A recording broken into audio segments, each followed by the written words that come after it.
Bonjour les amis et bienvenue dans cette nouvelle vidéo depuis un très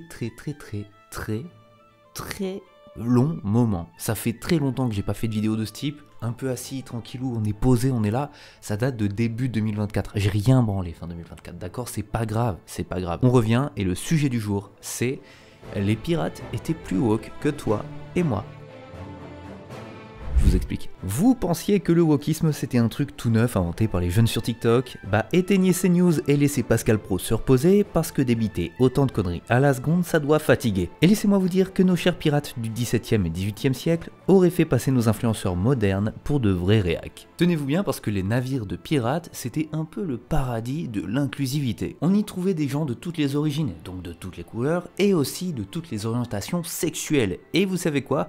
Bah le meilleur c'est que tout le monde vivait en harmonie. Ça se prenait pas le fou sur qui venait d'où ou qui aimait qui. Imaginez un peu, des anciens esclaves qui deviennent capitaines, des femmes qui dirigent des flottes entières, des couples de même sexe qui se marient en pleine mer. C'était pas Disneyland hein, mais côté ouverture d'esprit, il y a quoi mettre 2-3 mandales à notre société moderne. Et pour notre plus grand plaisir, ils faisaient se chier dessus les plus gros réacs de leur époque. Et on passe tout de suite à la vidéo. Le matelotage, le mariage pour tous avant l'heure. Les pirates se mariaient entre eux très régulièrement. Ah oui c'est sûr ça va pas plaire aux petites 15 ans qui mettent le drapeau noir sur leur compte TikTok, Twitter ou que sais-je pour aller insulter des gens. Et au moins tout le monde se couchera moins bête ce soir. Bon l'image des pirates ça a toujours été celle des hommes sans foi ni loi.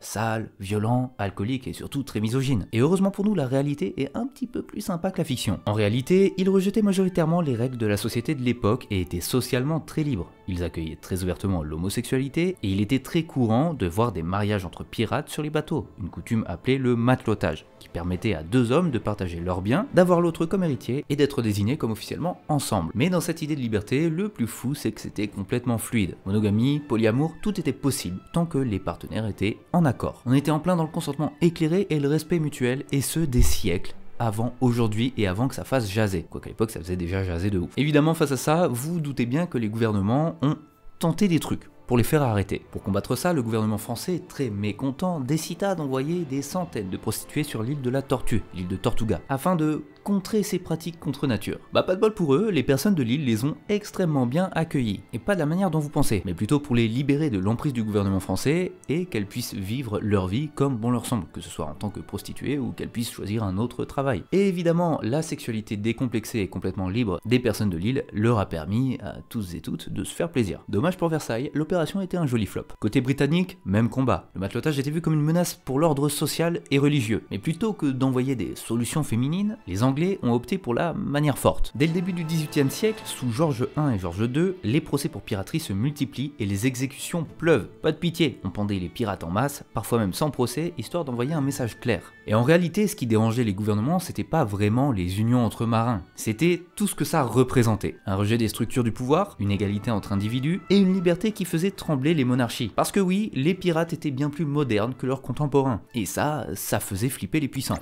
L'égalité homme-femme.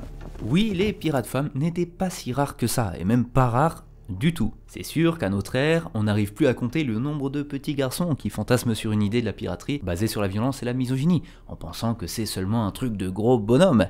La réalité, comme je vous l'ai déjà dit, est tout autre. Sur les mers, les frontières entre les sexes et les cultures n'étaient pas aussi marquées et injustes que de nos jours. Un grand nombre de femmes pirates ont donc pu combattre sur les navires et même en être les capitaines. Il y a énormément d'histoires de femmes pirates, Mary Read, Xingxi ou encore Teuta Deliri. Et peut-être bien qu'on fera un remake de la vidéo où je parle de ces trois grandes femmes prochainement, si vous le voulez. Dites-le en commentaire et n'oubliez pas de vous abonner d'ailleurs avant. Et le problème c'est qu'elles étaient victimes d'une société extérieure, majoritairement dominée par des hommes et pour les hommes. Leurs histoires respectives ont donc mis énormément de temps à être racontées de la manière la plus juste, étant donné qu'il y a eu de lourdes modifications pour mieux convenir à l'image sale et violente des pirates, afin de ne donner à aucune jeune femme de l'époque envie de se lancer dans la piraterie, ou tout du moins de s'adonner à la liberté, chose qui faisait très peur aux hommes de l'époque, et encore à ceux d'aujourd'hui. La démocratie participative. Vous pensiez que la démocratie participative ça a été inventé dans les années 2000 par des mecs en costard dans des bureaux? Non, désolé de vous décevoir ou de vous faire plaisir, mais les pirates avaient inventé ça bien avant. Et mieux que l'inventer, ils l'avaient compris. Sur un navire pirate, c'était pas le capitaine qui décidait tout seul dans son coin. Non, les décisions importantes c'était vote à main levée pour tout l'équipage. Le capitaine était élu, et s'il faisait pas l'affaire, hop, on en changeait. C'était la démocratie directe en pleine mer. Et je peux vous dire qu'il fallait pas faire d'écart si vous vouliez pas passer par-dessus bord. Les petits chefs faillants qui voulaient faire peur et ne respectaient pas leur équipage, ils dégageaient tout simplement. Une autre chose qui a été inventée par les pirates et copiée par nos gouvernements, c'est la sécurité sociale. Ouais, les pirates indemnisaient leurs compagnons blessés. Évidemment, quand on parle de pirates, on a l'image de gens qui sont plutôt brutaux et violents. La rébellion contre les dictatures et les injustices des rois, oui. Maltraiter leur équipage par contre, ça c'est non. On l'a déjà dit, c'était des grands précurseurs de la démocratie moderne. Mais en plus de ça, ils ont inventé les indemnités pour subvenir aux besoins des personnes qui étaient blessées dans les équipages lors des attaques ou d'actions qui se passaient mal. Et en plus de ça, pour ce qui était du travail et des abordages, ils avaient déjà mis en place un système de primes. Par exemple, celui qui enlèvera le pavillon d'un fort recevra 50 piastres en plus, ou même 5 piastres par grenade envoyée dans le fort. Et en ce qui concerne les estropiés, ils avaient une sorte d'assurance en cas de blessure. Tout du moins en cas de blessure grave, faut pas déconner. 1500 écus pour celui qui a perdu ses 2 jambes et 1800 piastres pour celui qui aura perdu les bras. Bon, c'est sûr, à l'époque, ça valait pas autant que ces pièces-là valent aujourd'hui. Un écu de nos jours, c'est 1890 €. Donc le total, ça faisait 3 millions. C'est plutôt pas mal. Comme quoi, ils savaient motiver quand même, hein. Mais les pirates, c'est aussi la révolution de la santé mentale.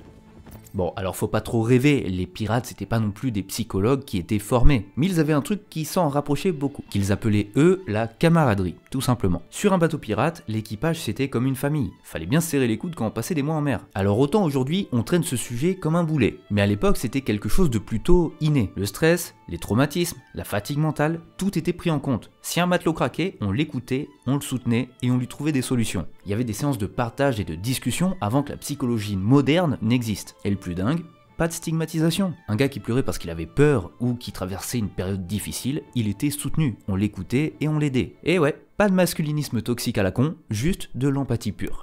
L'éducation horizontale. Là on n'a pas de preuves directes ou de sources forcément hyper fiables, mais on sait à peu près que sur un navire pirate, il fallait que tout le monde mette la main à la pâte et pour toutes les tâches différentes. Que ce soit pour entretenir le bateau, pour faire des tours de garde, pour vérifier les stocks, pour faire à manger, et même les tâches de navigation à se partager. Les pirates, c'était l'université de la mer. Chaque membre apprenait d'un autre, sans distinction de rang. Un vieux loup de mer qui connaît la navigation, il partageait son savoir à tout le monde. Un jeune doué en astronomie, tout le monde l'écoute. Pas de tais-toi, t'es nouveau ou t'y connais rien. Non, quand on n'y connaissait rien, on apprenait. Et ça, je peux vous dire qu'on aurait beaucoup de choses à apprendre de nos jours de ce système-là. Un système où le savoir circule librement et où chacun peut devenir à son tour soit enseignant, soit élève, selon le moment qui s'y prête le mieux. Donc ouais, il y avait des moments où les anciens montraient aux nouveaux. Et à contrario, il y avait aussi des moments où les nouveaux montraient les nouvelles techniques, la modernité, aux anciens pour qu'ils apprennent aussi. Ah, saloperie d'ouverture d'esprit. Vous vous rendez compte? Les pirates, c'était les premiers vrais citoyens du monde. Peu importe ton pays d'origine, ta couleur de peau, ta religion, ta sexualité, ta manière de penser. Sur un bateau pirate, t'étais jugé sur tes compétences, pas sur ton passeport. Et s'il te manquait des compétences, tu pouvais les apprendre. C'était des vraies nations multiculturelles sur de toutes petites îles et des petits bateaux. Alors oui, c'était des hors-la-loi, et encore, ça dépend de quel côté de la loi on se penche. Mais c'était surtout des précurseurs. Ils ont inventé des modèles sociaux qu'on commence à peine à comprendre aujourd'hui. Alors la prochaine fois que vous entendrez parler de pirates, soyez fiers de ce qu'ils étaient. C'était pas que des gros bras avec un cache-œil et une jambe de bois. Encore mieux, quand vous verrez un mâle alpha s'appeler pirate ou mettre le drapeau noir partout, que ce soit sur un poste ou sur sa bio, eh ben sachez ce que ça représente derrière. Les pirates c'était des penseurs, des révolutionnaires, des humanistes. Au final c'était des woke, avec juste un peu plus de rhum et de bataille navale. Alors ici le drapeau noir parce que je vous connais. Vous êtes des vrais pirates. J'espère que cette vidéo vous a plu. Dites-moi si vous aimez ce sujet aussi, dites-le moi parce qu'il y a plein de formats différents qui vont arriver cette année. Certains qui vont mettre 4-5 mois de travail et qui vont faire que ouais, il y aura des pauses avec 3 mois sans vidéo. Mais je vous promets que là, le travail est fou. J'aime beaucoup ce que je suis en train de faire, donc soyez contents pour moi, SVP. Et surtout, donnez de la force et faites vivre cette chaîne comme elle le mérite. Et puis d'ici là, moi je vous dis salut, tout simplement.